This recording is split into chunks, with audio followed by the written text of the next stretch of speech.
So I'm going to teach you how to take Humble Warrior from Warrior One. So if you need to learn how to take Warrior One, there's another film teaching you how to do that. Otherwise, we'll move straight into Warrior One. So stepping forward with the right foot and back with the left. So finding a nice distance for you so that your knee can be over the ankle and your left heel is pushing hard into the mat. And we're going to take the arms up into our Warrior One. So belly's nice and strong, the chest lifts, the left heel draws down. So to take our Humble Warrior, we're going to bring the arms down and we're going to clasp the hands behind so the knuckles are facing downwards and draw the shoulder blades together. Now I want you to feel your arms along your back. So you haven't created a great big hole in your back. You're actually going to tuck your bottom slightly and feel the arms along the whole length of your back, particularly your forearms and your lower back. The upper back, you can squeeze the shoulder blades together as much as you can. And then we're going to bend forward at the right hip.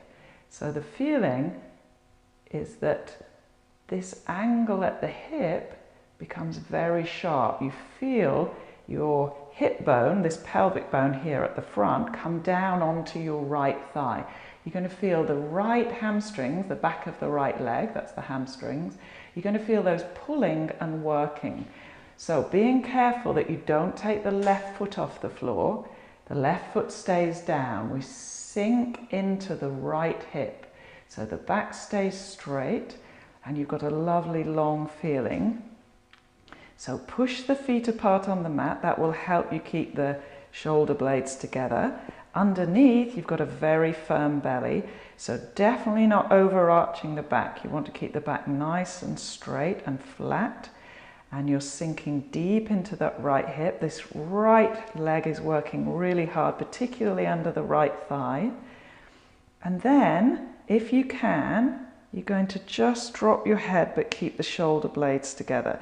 Now you may feel you get a little bit wobbly now, and that's a good sign. It means you're using the right muscles. We're trying to get the core stronger and not use the neck for balance as much. So just take it as low as you can. If you can only just look at the floor, that's fine, but try not to have the head lifted.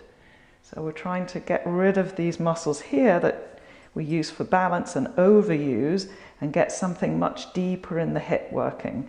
And we're going to hold the belly in really strongly. So I've got a big stretch in the back, the left calf. I've got a lot of work in this right hip and thigh. Belly's pulling in, shoulder blades draw together and the head drops.